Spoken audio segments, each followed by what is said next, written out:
Every time I make it down here, Mother Nature decides to do this. Why? What did I do? I just, one sunny day. I don't want to have to keep saying this, but the sticker speaks for itself. Real beekeepers do it in the rain. But I don't want to. Anyway, Seth Hill here with Appalachian Bee Ranch. Name of the game today is bringing everybody home from Hahira. This is my last trip for the spring. The goal, and it's a big goal, but we're going to try to pull at least 40 queens and select 10 of these for nukes that are going out this coming weekend. It's Sunday, Easter Sunday. Not that that really makes much of a difference to me. The bees don't care what holiday it is. They're not religious. But anyway, so it's going to be kind of interesting to see who lived, who died, who made it, and who didn't. There was 102 of these here. I got 2 from the big bee yard I left, and they both successfully mated, so that was cool. But anyway, anything that gets messed up is Bruce's fault. As you can see, the grass has grown up quite a bit. I was wondering if my nuke boxes were still here. Hopefully I can find all my jar crates and all my jars. But anyway, I see bees going in and out of a few of them. That's a good sign. So I just popped a few lids on ones that doesn't appear to be too lively, and there's bees in there, so that's good. I was kind of worried some of them were going to starve, but I think they picked up a little nectar from somewhere. I assume some of them are going to be dead and robbed out. I made some of these guys puny. Look at that. A thing of beauty. That, ladies and gentlemen, is going to be Appalachian Bee Ranch's #1 mode of transportation for beehives. Hopefully forever and ever and ever until time ends, but we'll see how that goes. Anyway, so we got 102 of these to go through before dark, and it's cloudy, so it's going to get dark pretty quick. But I don't have to make it through all of them. I can go through them in the morning if I need to. Come dark time, they're getting loaded on the trailer, whether they've been gone through or not. I'm going to try to separate the ones I have gone through. That way it kind of makes less work for me at home. I can just kind of drop them off in my mating yards up home and stick cells in them. And they will hopefully be good to go. That, and I'll get some of my nuke boxes back, which is going to be a major relief. But anyway, let's get into some beehives. So I just popped a few lids on ones that doesn't appear to be too lively, and there's bees in there, so that's good. I was kind of worried some of them were going to starve, but I think they picked up a little nectar from somewhere. I assume some of them are going to be dead and robbed out. I made some of these guys puny. Look at that. A thing of beauty. That, ladies and gentlemen, is going to be Appalachian Bee Ranch's #1 mode of transportation for beehives. Hopefully forever and ever and ever until time ends, but we'll see how that goes. Anyway, so we got 102 of these to go through before dark, and it's cloudy, so it's going to get dark pretty quick. But I don't have to make it through all of them. I can go through them in the morning if I need to. Come dark time, they're getting loaded on the trailer, whether they've been gone through or not. I'm going to try to separate the ones I have gone through. That way it kind of makes less work for me at home. I can just kind of drop them off in my mating yards up home and stick cells in them. And they will hopefully be good to go. That, and I'll get some of my nuke boxes back, which is going to be a major relief. But anyway, let's get into some beehives. I'm gonna pull this thing out of the grass a little bit. It's coming home anyway. Everybody's home. I'm not worried about field force getting lost or whatever. So anyway, kind of light, not terrible. Leave the jars intact. Oh boy. That, fellas, is what we would call a monster. That's probably about a half a frame of bees in there. There's brood. I do see brood. Not a whole lot of bees. The smallest nuke in the yard, and I can't find the queen. How awesome that is. I really believe the odds went in my favor for the most part. I don't want to speak too soon. All of them but the first one look just about like this, and they've come back. So happy, happy, happy. Unless, you know, we get down the line and that's not the case. But anyway, success so far. Bruce, good job, buddy. Oh, I think I got her. Oh, there she is. Wow, she was really hiding. That looks like a good Caucasian queen right there. She is chocolatey and tiger striped. And this is why you want to center your frames up, because she is walking back and forth. A little gap right there. Oh, sorry, bees. I'm not perfect. There she is. Come here, girl. I just want to pull you. I just want to take you and put you in a cage. I don't know why you would ever want to run from me. Ah, come here. There we go. There she is. We got her. Look at that. She's pretty Caucasian looking for a South Georgia bee. That's interesting. So I just want to set an example here. Ants all over the lid there. That, a month ago, was a frame of brood and a frame of food. Do this one-handed. I'll try to anyway. And there was a factor here that I didn't incorporate or think about, is that there's a nectar flow been occurring. I don't know what it is. It might be blackberry, it might be tulip poplar. It's real dark and it kind of tastes funny. I'm not sure what that could be in South Georgia. If y'all know or have any idea, comment and we'll see what we can get into. I'll also ask Jeff and see if he knows, but that's what you're looking at a month later. And that's what we want. We don't want nothing huge. 2 frames was almost too much in some of these. They drew out the whole box with this nectar flow, which I'm not complaining. But you know, anyway, that's all you need. 102 splits, 1 frame brood, 1 frame food, and keep the feed to them. Or you know, if you got a nectar flow incoming, you'll be good to go. But we're getting there. It's slowly getting dark, and we're about, oh, I don't know, we might be 1/3 of the way done. We still got a bunch to go through. If it ends up getting dark, I'm just going to load them up, keep them separate, and get that going. So all right, so it is very dark. We got them all loaded. I haven't counted them yet. There's supposed to be 104. I might do that real fast just to make sure there's not one hiding in the grass somewhere. Anyway, we got them latched in there as good as they can get latched. But anyway, so we headed north. All right, a little late. I had to stop and take a nap. Driving tired with bees, not a good idea, but this is actually a really good camera moment because of all the good lighting under the gas station. That one's pretty full. It'd have to be to still be out of the box. That or they got it really good when they hit that bump. That lid's kind of moved over a little bit. Other than that, everything's holding good. It made it through 75. That's the bout of the trip where if stuff don't make it, it's not gonna make it. Those moved around just a wee tear, tad, but not too bad. I think they'll hold for the duration of the rest of the trip.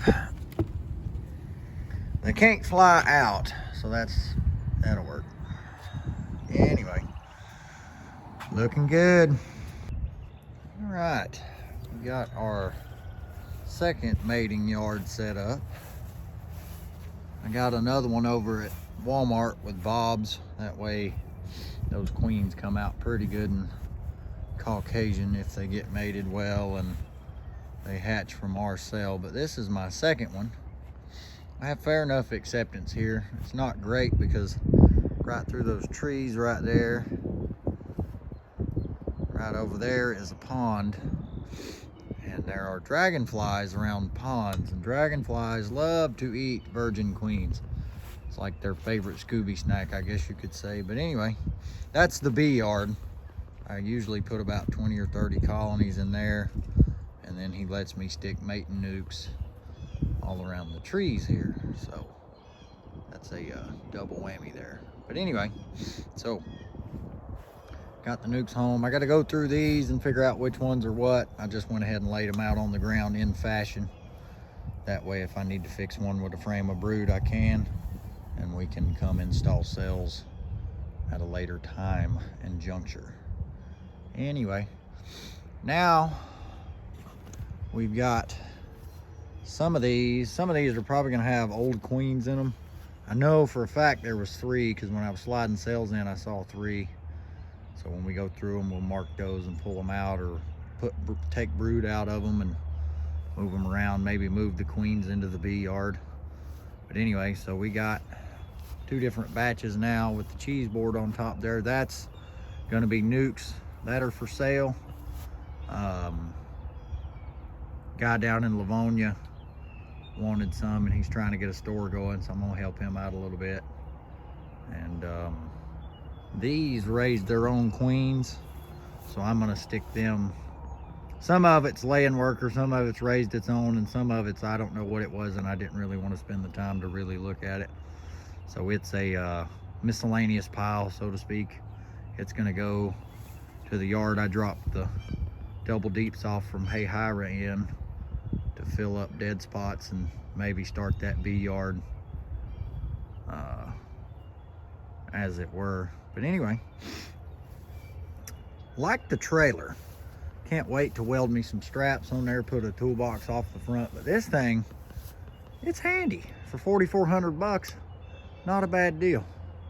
Not a bad deal. I can't wait to get my pallets built and start moving with the hand truck. It's gonna be a lot of work, but I think it'll be a lot of fun. Anyway, we will see y'all in the next yard. All right, so got 7 RO. The rest of the yard needs worked thoroughly. This side was the side that I split from those singles I was selling. So they need a queen cell or to be distributed into the nukes back there to make them fat and sassy. But anyway, so we got a little bit of work to do. We got to go pull a bunch of queens and install a bunch of queen cells. So let's get to it. Out here in the Walmart mating yard today, Bob is oh so kind and let me borrow a little slice of his mating heaven. He let me put about 60 nukes out to mate with, which is good because I'm going to try to crack my queens off in rounds of 50. So that allows me a wee bit of wiggle room. You know, if one raises its own or, you know, stuff goes funny. But anyway, so there's 60 nukes here. The first round, as you can see, are already done. They're cooking. I gave them a gallon bucket because they didn't have a lot of feed. These were actually the splits. The ones that don't have feed on them are actually the splits me and Bruce made, and I just pulled the queen out to sell to a customer who doesn't really care about genetics. He just needed some queens. So,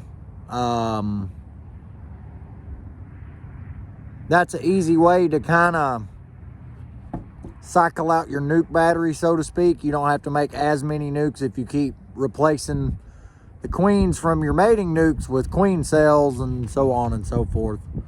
It's a pretty neat cycle. Eventually, the nuke will get big enough you'll have to either split it or set it in a box or do whatever. We have done a little bit of both. Usually what we'll do is we'll set one up for about this time of the year with 2 or 3 frames of brood, and it'll become a sourwood single. Not always. Stuff goes funny, as is everything Mother Nature. But anyway, so we're going to try to slide some cells in these real fast. It's really windy and it's really cool. So I'm going to try to be swift. I might get it on the camera, and then again, I might not. So we'll see. What's up, everybody? Seth Hill with Appalachian Bee Ranch here.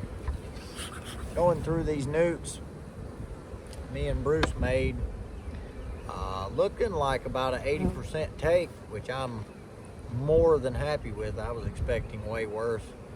About 15% of them raised their own,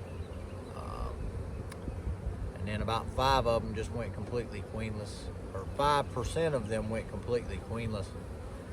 But we can fix those with a frame of brood and a queen cell today.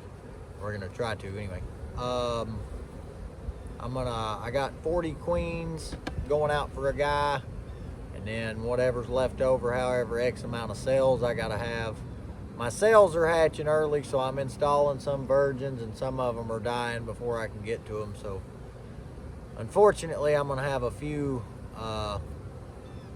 extra nukes, I think, and in which case they can raise their own queen cells and be a nuke for me or whatever. We'll see. But anyway, let's get into one. So anyway, all the queens, most of the queens, there's been a few yellow ones. Most of them have been that chocolatey dark or solid black, Carniolan Caucasian look. So much for being polite there. I don't know if I'll put the other part of this on YouTube, but they hit a nectar flow in South Georgia, which I believe was my saving grace. These things exploded and did really well. Had they not had that nectar flow happen, I fear they would have starved or not grown as much as they did. Y'all get the idea. But anyway, that's what they look like. Really, really good. 3 frames of brood. Most of them are averaging. Some of them got 4, and some of them got the box full. Queen mate nukes, they're really impressive over a month's time, but that honey flow has a massive amount to do with it. That was probably one of the single most greatest things that could have happened during this time down in South Georgia. This one's about just right. 2 frames of brood, 2.5 frames of brood. Food packing all around. There she is. She's a little more yellow than most of them have been. She's tiger striped though. She's a little bit more yellow than what most of them I've been seeing. I don't know. There we go. Yeah. Maybe.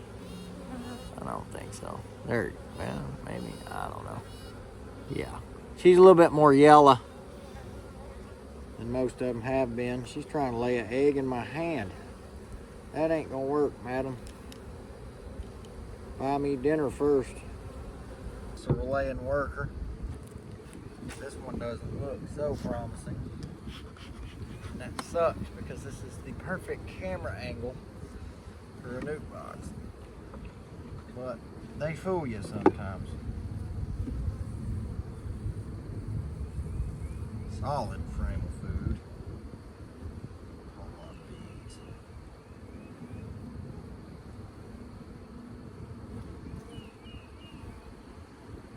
Spotty brood.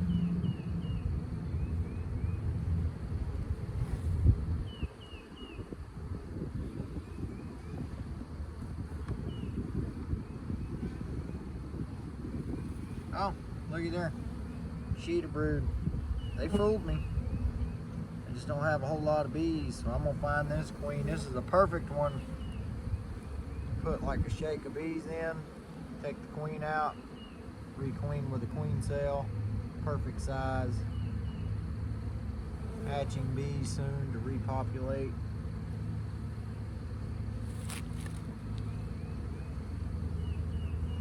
I don't know if y'all can see that or not.